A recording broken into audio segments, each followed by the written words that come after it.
모신이라고 하는 책을 볼 것 같으면은 거기에 내용에는 이름 제목대로 어머니가 바로 신적인 존재다, 그런 의미를 거기에 담고 있습니다.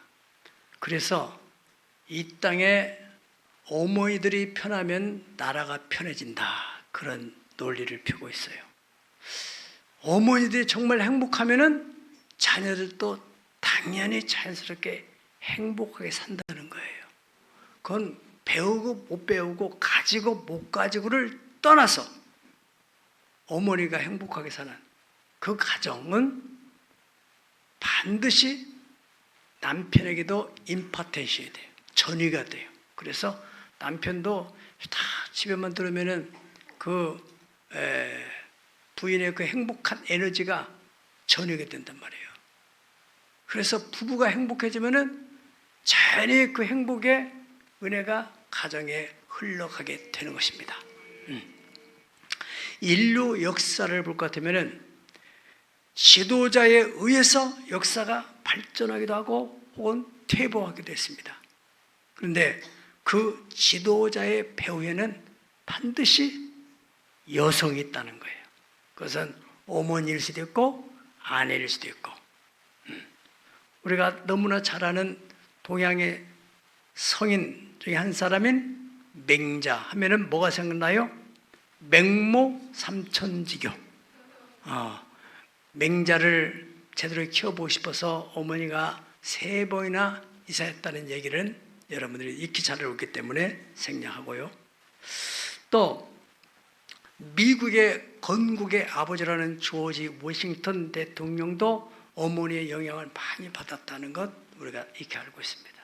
또 미국의 16대 에브라임 링컨 대통령도 세계적으로 알려진 인물이지만은 그분이 그렇게 되기까지는 어렸을 적에 어머님이 돌아가셨지만 어머님이 물려준 성경책에 의해서 자기가 이런 인물이 되게 됐노라고 그렇게 간증했다는 것입니다. 우리나라 조선시대에도 대학자로 알려진 율곡, 그 선생님 뒤에는 누가 있었어요? 신사임당이라고 하는 훌륭한 여성이 있었습니다. 제가 최근에 읽은 책 가운데서 그 이승만 대통령의 이제 건국에 대한 것을 읽어봤는데, 그 이승만 대통령의 원래 고향은 저 황해도 평산이라는 곳에서 살았다고 그래요. 그런데 그 어머니가 이 아이를 여기다 놔둬서는 제대로 교육이 안 되겠다 싶어서 맹모 삼천지교의 정신을 따라서 그 당시 한성, 오늘의 서울로 이사를 하게 됐다. 그래서 서양식 교육을 받게 되는 것입니다. 나중에는 이제 그 이승만 대통령이 미국에까지 이제 유학을 가게 되는 길이 열리게 됐던 것입니다. 또 우리나라 유교 전쟁을 승리로 이끌었던 메가더, 오늘 메가더 장군의 이야기를 볼 것 같으면은 그 장군도 역시 어머니가 그렇게 열심히 아이의 그 성공을 위해서 그렇게 노력을 했다고 해요. 원래 우리가 요즘 말하는 치맛바람, 또 치맛바람보다 더 센 바람이 무슨 바람인지 알겠어요? 헬기바람, 헬리콥터. 아시죠? 헬리콥터 맘 들어보셨죠? 그 원조가 바로 이 메가더 장군의 어머니더라고요. 그 메가더 장군이 육군 사관학교에 딱 들어갔을 때 그 옆에 높은 호텔을 잡아가지고 그 호텔에서 어머니가 기숙을 했대요. 그래서 아들이 훈련받는 거, 또 어떻게 연병장사 하는 거, 그걸 항상 만안경 끼고 보고, 때로는 이제 그 조언도 해주고, 이래서 정말 대단한 장군이 된 거죠. 헬리콥터 바람 대단했었잖아요. 막 주변을 돌면서. 오늘날 우리 기독교 역사에서 세계사에 큰 영향을 미쳤던 그 인물이 바로 로마의 콘스탄티누스라고 하는 황제인데, 그 전에까지는 다 로마의 황제는 신적인 존재로 여김을 받았어요. 그런데 콘스탄틴 황제가 이 313년에 밀라노 칙령을 발표를 하게 됩니다. 그러므로써 그 완전히 멸시와 천대를 받던 기독교들이 다시 지하에서 나오게 돼가지고 그 시대에 아주 존귀한 그런 사람으로 인정을 받게 되고 로마의 교황의 교권이 너무나 이제 강해지는 것이 문제였는데 아무튼 그 영향력, 그래 다시 말하면은 그 로마 시대의 박해를 종지부를 찍었던 그 사람이 바로 콘스탄티누스. 그분이 그러한 신앙을 가졌던 것은 그 어머니가 헬레나라고 하는 어머니가 있어서 아주 독실한 신앙입니다. 그 예수님도 사랑하고 예루살렘에 가서 예수님의 흔적들을 보고 또 너무 사모하고 또 예수님이 직접 십자가를 지셨던 것을 이분이 막 돈을 들고 사람을 동원해서 찾아내는 그런 열정을 가지고 있었다고 그래요. 그래서 당시에 교회에서는 그 헬레나에게 성인 칭호를 붙여서 성헬레나라는 이름을 붙였다, 명예로운 이름을 붙였다는 것입니다. 그러니까 이 콘스탄티누스의 그 신앙적 영향을 그 어머니에게 미쳤기 때문에 그가 황제로서의 그 권위를 가지고 기독교를 국교로 공인하게 됨으로 인하여서 기독교의 박해 시대를 종집을 찍었다 하는 얘기입니다. 이처럼 어머니의 신앙은 자녀들에게 절대적인 영향을 미친다는 사실을 우리가 꼭 명심을 해야만 되겠습니다. 우리가 너무나 잘 아는 세계적인 재벌의 대명사를 내진 록펠러, 또 역시 그 기자들이 어느 날 질문했답니다. 당신은 어떻게 해서 이 엄청난 돈을 읽을 수가 있었습니까? 라고 물었을 때 록펠러는 우리 부모님이 유산을 물려서 그렇습니다. 아니, 우리가 알기에는 부모님이 아주 가난하게 사는 걸로 알고 있었는데요. 그렇죠. 우리 부모님이 경제적으로는 가난했지만은 신앙적으로는 아주 부유한 분이었기 때문에 그분이 만난 하나님에 대해서 아들에게 이렇게 신앙생활을 하고 이렇게 하나님을 섬기면 네가 반드시 복을 받을 것이다. 하나님을 부모님보다 더 존경스럽게 섬기고 또 주의 종을 부모님같이 섬기고 예배 드릴 때는 항상 앞자리 가서 앉고 11조는 어떤 일이 있어도 절대 떼먹어서는 안 되고 하나님께 예물 드리자고 할 때는 기쁨으로 꼭 네 돈이 아니기 때문에 청지 정신을 가지고 드리고 이러한 10가지 계명을 줘서 저는 그 계명대로 지키다 보니까 하나님이 이렇게 많은 부를 허락해 줬습니다 라고 했다는 것입니다. 우리가 일전에도 봤듯이 출애굽의 영도자 모세도 역시 모세가 이 땅에 태어나는 것도 바로 그 어머니 요기벳이라는 어머니가 있었고 그 모세가 또 바로의 궁궐에 가서 젖을 먹이는 그 유모도 역시 그 어머니가 들어가가지고 어려서 젖을 먹여가면서 모세를 신앙적으로 잘 양육함으로 말미암아서 모세가 40이 돼서 인생의 중요한 갈림길이 있을 때 단호하게 바로의 공주의 아들이라 칭함을 거절하고 하나님의 백성과 함께 고난받는 것을 애굽의 큰 재물보다 더 귀하게 여겼다고 성경은 말하고 있습니다. 오늘 본문에 나오는 사무엘, 이 사무엘이라는 인물이 어떻게 만들어졌느냐? 오늘 이 한나의 신앙 고백이 담겨있는 이 기도 속에 한나가 어떤 신앙관을 가지고 그 아들을 양육했을 것이다 라고 추측을 하는 것입니다. 한나의 신앙, 이 관이라는 하나의 틀입니다. 프레임, 틀. 어떠한 상황에서도 틀어지지 않고 그 확고한 것, 그것을 신앙관이라고 합니다. 관. 우리가 큰 빌딩 옮길 때 프레임을 딱 짜가지고 거기다 계속 세면을 붓고 또 철근을 세우고 그래서 계속 쌓아 올려 가잖아요. 그 틀이 조금이라도 틀어지면 건물에 큰 문제 생깁니다. 정확하게 딱 짜서 계속 수직으로 올리다 보면은 30층, 50층, 100층, 102층 올라가는 것이죠. 우리가 신앙생활 하는데 보통 그냥 교회만 다니면 되는 거지 이렇게 가볍게 생각하는 경우가 있는데 신앙의 명문가를 이루고 여러분의 후대가 잘 되게 하려면 여러분의 믿음의 틀, 신앙의 틀을 탁 단단하게 짜야 돼요. 흔들리지 않도록, 삐뚤어지지 않도록. 아멘. 그렇게만 된다면 오늘 이 한나의 신앙관과 같은 신앙관을 여러분이 가지고 신앙생활을 한다 같으면 반드시 하나님께서 여러분의 자녀 가운데서도 이 사무엘 같은 인물을 만들어 줄 줄로 믿습니다. 오늘 이 한나의 신앙관이 오늘 본문의 10절까지 내용을 가지고 분석을 해볼 때 크게 5가지로 세분할 수 있는데 3절을 한번 보실 것 같아요. 3절 다 같이 시작. 심히 교만함을 다시 하지 말 것이며 오만한 말을 너희 입에서 내지 말지어다. 여호와는 지식의 하나님이시라 행동을 달아보시느니라. 아멘. 아멘. 하나님은 어떤 하나님이냐? 행동을 달아보시는 하나님입니다. 그런데 왜 심히 교만한 말을 하지 말고 오만한 말을 내 입에 떼지 말으라고 하느냐? 행동이라는 것은 어디서부터? 생각에서부터.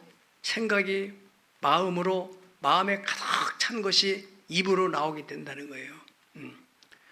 그 입으로 나온 것이 결국에는 행동을 수반하게 되는, 행동을 만들어내는. 그렇기 때문에 교만한 말이나 또는 오만한 말을 입에 대지 말아라, 그렇게 말했어요. 하나님은 우리가 지금 어떻게 행동하고 있는 것을 다 달아보신다는 거예요. 예. 이 달아보신다는 말에 대해서 다니엘서 5장 25절에서 27절까지 볼 것 같으면은 거기에 하나님께서 벨사살 왕을 달아보니까 그런 그 무게가 왕으로서의 그 근대가 빠진다는 거예요. 그런 얘기를 하고 있습니다. 이 내용은 무슨 내용이냐면은 이 벨사살 왕이 이제 왕궁에 큰 연회를 배설했는데 그 잔치를 하는 자리에서 자기 선조 왕 느부갓네살이 예루살렘을 공격하고 예루살렘에서 노획물로 가지고 오는 예루살렘 성전 안에는 하나님께 드리는 제사 때 사용하는 성기물, 그걸 가지고 술잔을 삼아 가지고 술을 먹고 있었어요. 그때 어디선가 손이 툭 벽에서 나와 가지고 벽에다가 막 무슨 글을 쓰는데 손만 보이는데 글을 쓰는데 그 메네메네 덱을 우바라신, 이 사람이 뒤로 넘어가 있지 않겠어요? 거기 있는 사람들이 막 깜짝 놀랐어요. 해석할 길이 없어요. 그때 바로 다니엘이 이제 그 말에 대해서 해석을 하는데, 왕을 저울에 달아보니 부족함이 보였다. 그래서 하나님께서 이미 왕의 나라를 끝나게 했습니다. 당신은 왕으로서, 인간으로서 기본적으로 해서는 안 될 일을 왕이 돼가지고 어떻게 만 왕의 왕께 제사 드리는 그 기물을 당신이 그 술잔을 만들어 먹느냐. 이건 망령질이다. 우리는 인간으로서, 성도로서, 권사, 장로, 목사로서의 다 여기에 목사면은 이 목사에 준한 행동이 딱 그때 수평을 이루게 되는 거예요. 공의의 공의. 여러분들이 법정에 가게 되면은 이 저울 있지 않습니까? 저울 딱 수평을 이루는. 또 장로가 되면 장로의 직임만큼의 그 행동이 따라줘야 돼요. 믿음의 행동이 따라줘야 돼요. 그래야 평안함을 유지돼요. 여러분이 4명이 갈등이 나서 내가 이러한 사람인데 왜 내가 이렇게 행동을 못하는가? 말은 번지르는데 왜 행동이 안 따르는가? 그럴 때 내면에 갈등이 생기는 것이고, 또 공동체 안에서 저분이 저런 이치에 있는 사람인데 왜 저렇게 행동하는가? 그럴 때 그 사람들이 불만이 생기고 원망이 생기는 거 아니겠어요? 우리나라 국민들이 지금 살기도 힘들은데 많은 스트레스를 안고 있어요. 왜요? 정치인들 하는 거 보니까 저 사람이 국회의원이 돼가지고 왜 저런 일을 하는가? 그 행동이 자기의 그 직임과 맞지 않는 거, 넌바란스가 일어난단 말이에요. 그래서 갈등을 하게 된단 말이에요. 하나님께서는 느부갓네살 왕이 가지고 있는 그것을 가지고 술잔을 만들어서 먹었던 그 벨사살을 저울에 달아보니까 너는 왕으로서의 자질이 없다. 그래서 하나님이 폐식했다는 얘기가 나옵니다. 시편 141편 3절을 볼 것 같으면은 이 다윗이 하나님 앞에 간절히 기도하는 내용 중에 하나가 있는데, 그것은 하나님, 내 입술에 파수꾼을 세웠었어. 내 생각이 들어왔던 것이 마음으로 거두었다가 입으로 나갈 때 나가지 못하도록, 나가서는 안 되는 일을 탁 막아주세요. 그런 의미로 자기 관리를 위해서 파수꾼을 세워달라고 했어요. 하나님이 저울에 달아볼 때 근대가 빠지지 않도록 했어요. 한나는 바로 그래서 그 어려움 가운데서도 자기가 그 분이나의 관계에서 자기 자신을 지키려고 얼마든지 입으로 뱉을 수 있지만은 뱉지 않으려고 그렇게 했던 마음을 하나님이 다 받으셨다. 할렐루야.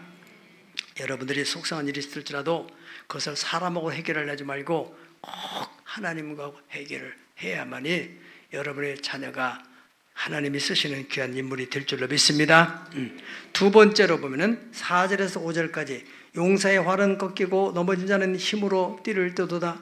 5절 다가 시작. 풍족하던 자들은 양식을 위해 품팔고 줄이던 자들은 다시 줄이지 아니하도다. 전에 임신하지 못하던 자들은 일곱을 낳고 많은 자를 둔 자는 취약하도다. 하나님은 역전시키는 하나님이다.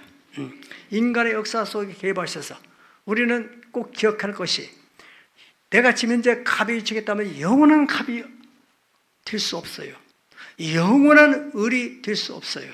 하나님은 을을 갑으로 만들기도 하고 갑을 을로 만들기도 하고. 아멘. 예, 그런 하나님, 역전 하나님. 그렇기 때문에 우리가 어떤 상황에 처한다 할지라도 사람을 높이고 낮추시고는 절대 주권을 가진 하나님을 바라보라는 거예요.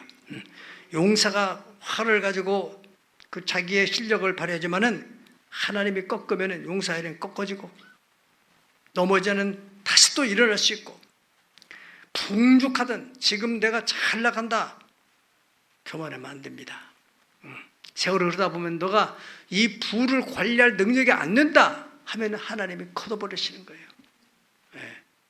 그는 보잖아요. 우리가 세상을 오래 살다 보니까 예전에는 잘 나가던 사람이 완전히 쪽박을 친 사람도 있고 예전에 그렇게 힘들게 산 사람들이 일어나가지고 다시 큰 부를 이루는 사람도 있고 하나님은 그런 하나님이더라.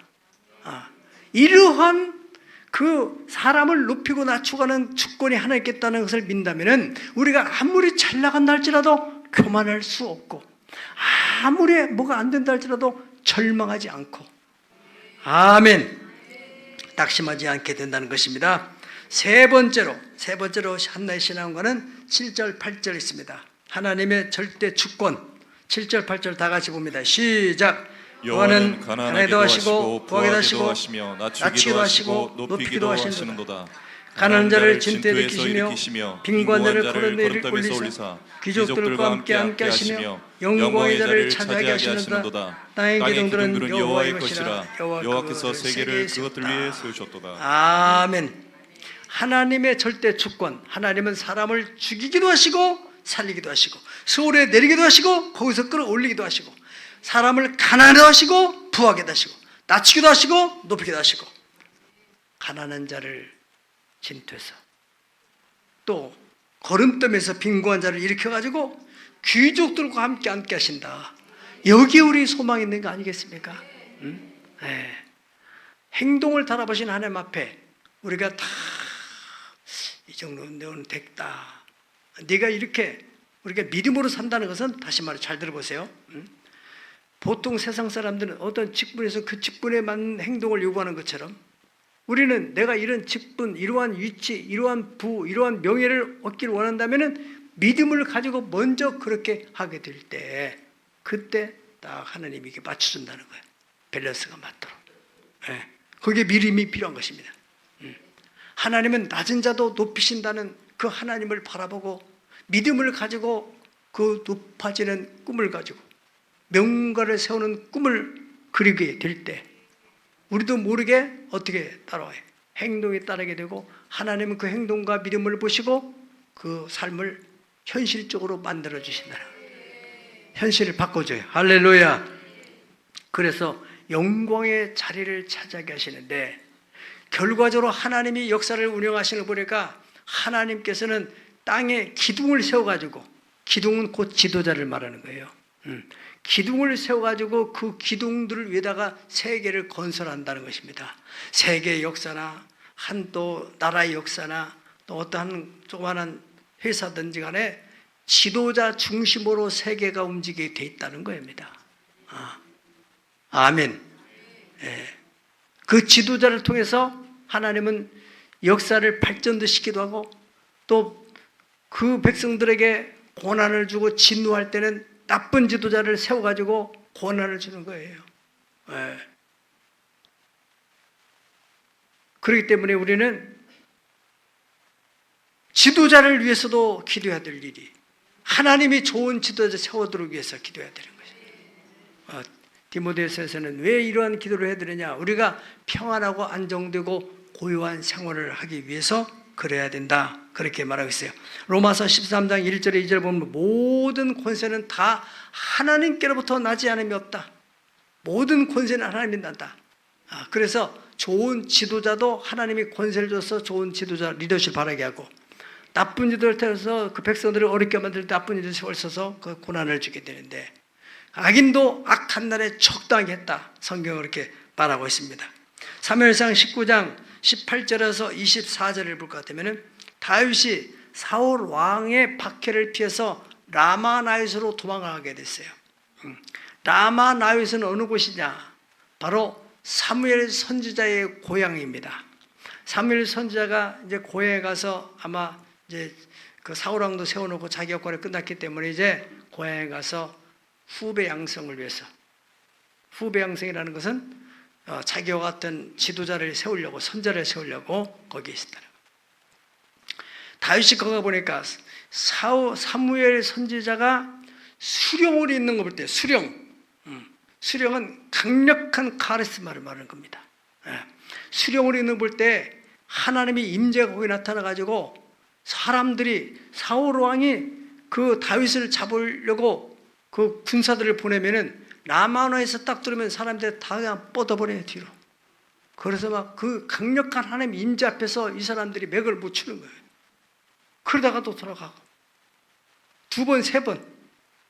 그러니까 사울이 이거 안 되겠다 싶어서 본인이 직접 말을 타고 잡으러 왔어요.